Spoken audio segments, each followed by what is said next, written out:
సిలువను ఎత్తుకోవాలి. ప్రతిరోజును 40 రోజులు శ్రమల దినాలు వచ్చినాయి అని చెప్పేసి ఒక ఆచారపరంగా సిలువను మోసినంత ఫీలింగ్ కలిగి ఉండడం కాదు. నువ్వు సిలువను ప్రతిరోజు ఎత్తుకోవాలి.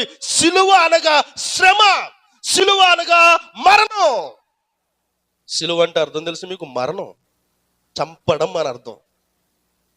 ఇంగ్లీష్లో ఒక మీనింగ్ ఉంది సిలువ అనేటువంటి దానికి, క్రాస్కి ఒక చక్కటి మీనింగ్ ఉంది. ఏంటంటే Jesus died and rose from the dead, likewise our old nature must die so that we can live as a brand new creation in the Christ.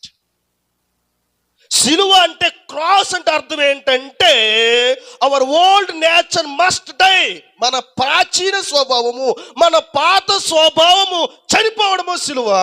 రెండవది a brand new creation Christ, క్రీస్తులో కొత్తగా పుట్టడమే సిలువ. సిలువ సిలువ ఎవరు సిలువలు ఎత్తుకోమన్నారు కదని చెప్పేసి సిలువ ఎత్తుకోమని చెప్పేసి ఏటే కర్రతోటో లేకపోతే డబ్బున్నవారు ఏ గంధపు కర్రతోటో సిలువ చేయించేసుకుని భుజాల మీద మోసేయడం కాదు సిలువ ఎత్తుకోవడం అంటే. సిలువ ఎత్తుకోవడం అంటే ఏంటో తెలుసా? You must die in old nature. పాత స్వభావములో నువ్వు చచ్చిపోవాలి. అది సిలువ అంటే. అవి శ్రమల దినాలంటే. శ్రమల దినాల్లో నువ్వు ఏమైపోవాలి? నీ పాత స్వభావము, ప్రాచీన స్వభావము చనిపోవాలి, చచ్చిపోవాలి.